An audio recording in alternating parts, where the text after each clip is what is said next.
Have you ever heard of America's real-life vampire scare? No, I'm not talking about a movie. This really happened in New England, back in the late 1800s.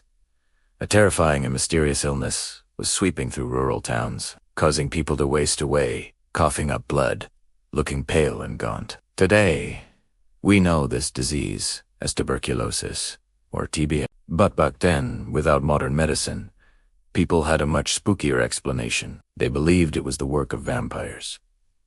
The belief was that a family member who died from the illness would return from the grave as a vampire, preying on their living relatives, draining their life force, and causing them to get sick too. It sounds like something out of a horror story, but to these terrified families, it was devastatingly real. They were desperate, watching their loved ones die one by one, and they were willing to do anything to stop the curse. This desperation led them to take extreme measures. Guided by folklore and fear, they would go to the local cemetery and dig up the graves of their recently deceased family members. They were looking for a sign, something that proved the person was undead. The thing is, they didn't know much about how bodies decompose, so when they opened a coffin and found a body that looked bloated or had blood around the mouth, they didn't see a natural process.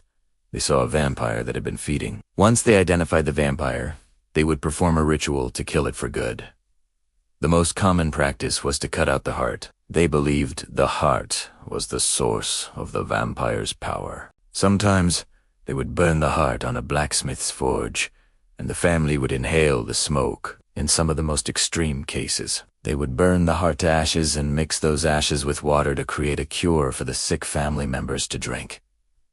Of course, these rituals didn't work. The real culprit was tuberculosis, a highly contagious bacterial infection. It spread easily in close quarters, which is why it often ravaged entire families. Someone would get sick, and because they were living together, caring for each other, the bacteria would pass from person to person. It had nothing to do with the supernatural. It was a tragic case of fear and misunderstanding, turning a public health crisis into a terrifying vampire hunt. This dark chapter in American history shows just how powerful fear can be, and how it can twist people's perception of reality, especially when they're faced with something they don't understand. It's a chilly reminder of a time before science could light the way. Thanks for watching, and if you found this story interesting, make sure to like and subscribe for more hidden history.